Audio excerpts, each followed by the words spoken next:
Hey guys, what is up? It has been such a long time since I did a talking video, I know.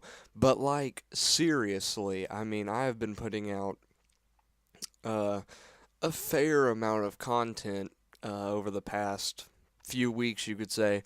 But I know there has been a gap between some of my videos because my laptop decided to be gay and not let me upload YouTube videos.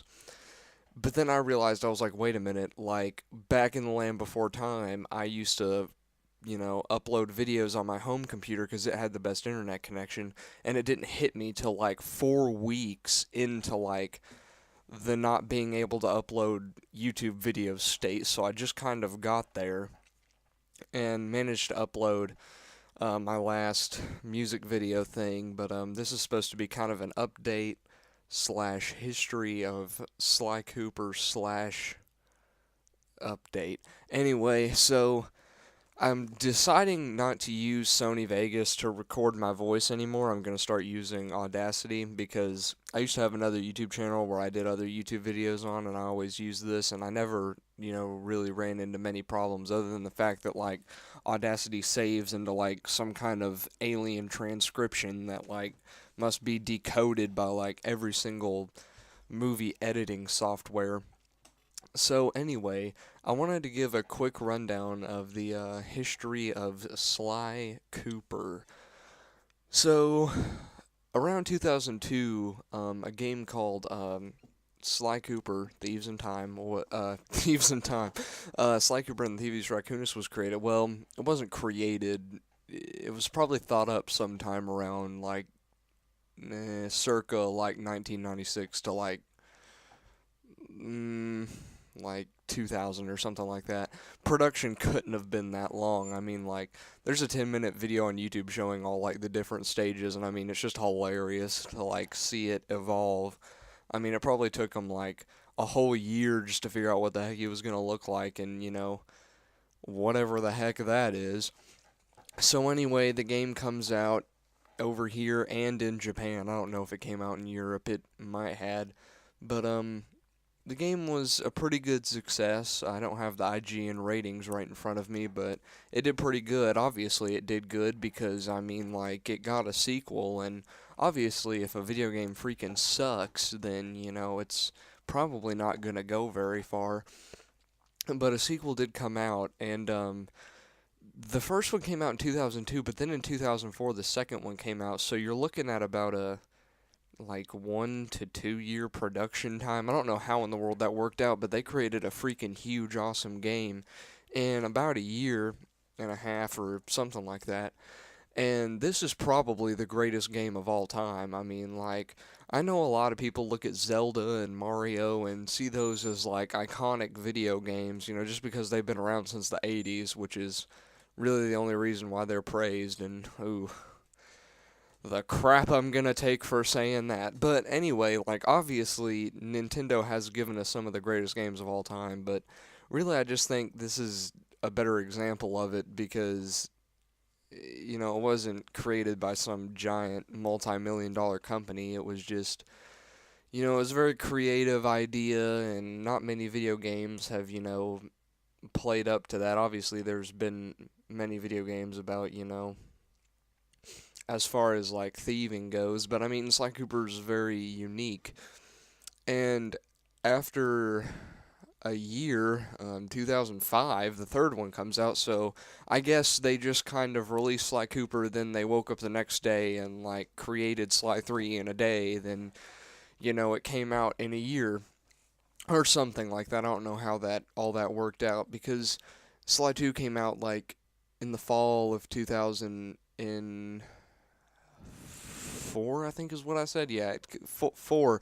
And then it's like in a year they've created another game, which is probably why it's not the best one. And I say that because it doesn't have freaking clockwork in it. I mean, you're going on a quest just to get some new crew members to open up a door. That's pretty much the game.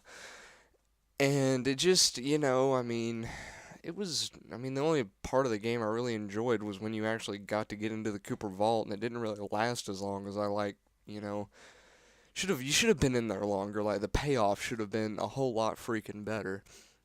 As it wasn't just some easy, like, I'll beat it in an hour game. It was pretty difficult for me when I first played it. So after that, I guess they just decided that they were sick and tired of making, kid games, and it was time to step it up, and they started doing the Infamous stuff. But I'm just glad, the series didn't sell out like other series and go on to produce, 15 different titles. But anyway, so they started creating these Infamous games, and I guess this is going to be a small history of my experience with Infamous.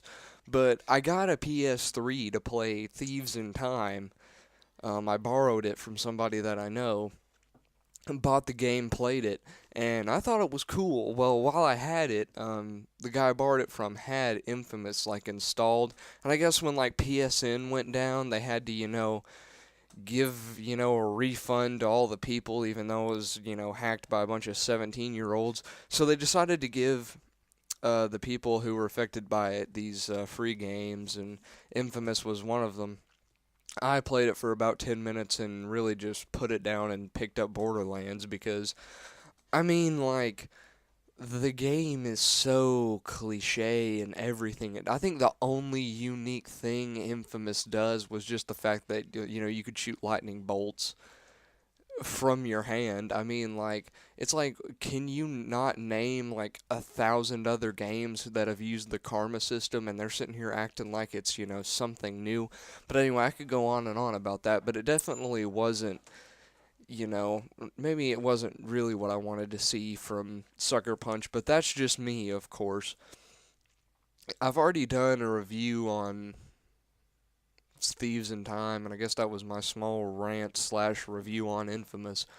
But I've never actually done an in-depth review of any of the other Sly games. I mean, like, unless you went and watched my top Sly games, then obviously you like I say, I kind of give a small review of each one of them as I kind of go down the line. How many of them are there?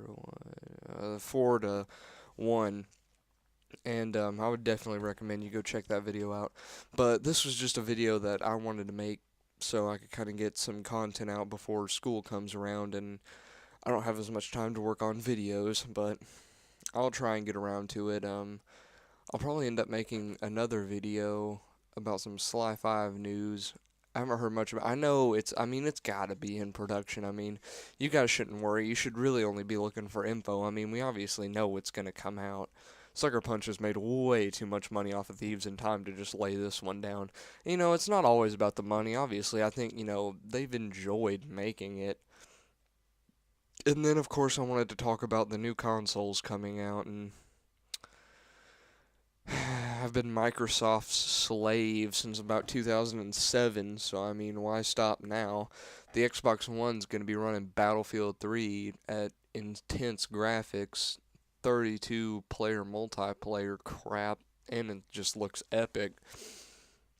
I've just never really been able to buy into PlayStation's crap because now it's going to cost money, and they're pretty much just stealing a bunch of crap from Microsoft. But anyway, I just really like after seeing that I was like, I mean, what's the difference? I mean, I already have Microsoft, I already have a Microsoft account.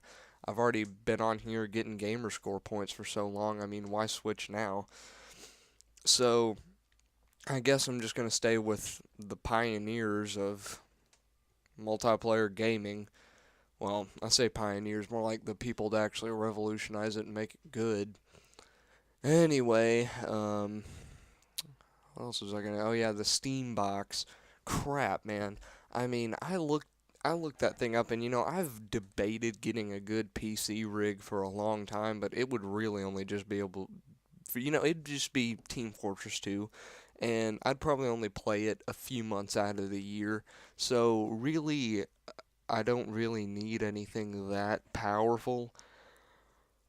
But anyway, I hear it's gonna cost like a crap ton of money, and you're still gonna, have to have, all the other equipment to go along with it.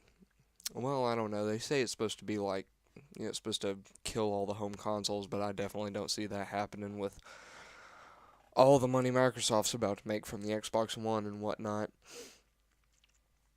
And I also have to talk about an experience that I was going to upload a playthrough of a few games this summer, but I'd initially thought about doing a Majora's Mask. Believe it or not, actually, I have a Wii in my house, and I've been using that new Wii Virtual Console thing.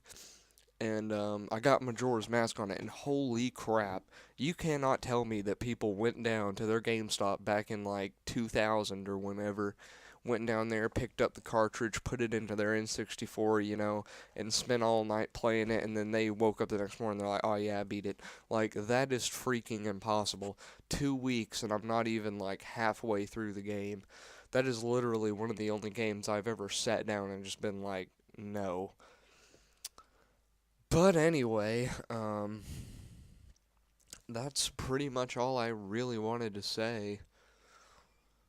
Of course, I'm probably gonna play through Ocarina of Time. That's it's obviously not as hard. It's one of the apparently most legendary games ever made. But I'll play it, see what I think about it. I'll probably be amazed. But anyway, that was this video. I hope you go and check out all my other videos. I know I'll probably sound weird. I got a really stuffy nose today. I've been getting some really crappy weather where I live. And I'll probably be putting out some more videos. I might try and do some new stuff like some countdowns or reviews or something like that. But until then, that's been that.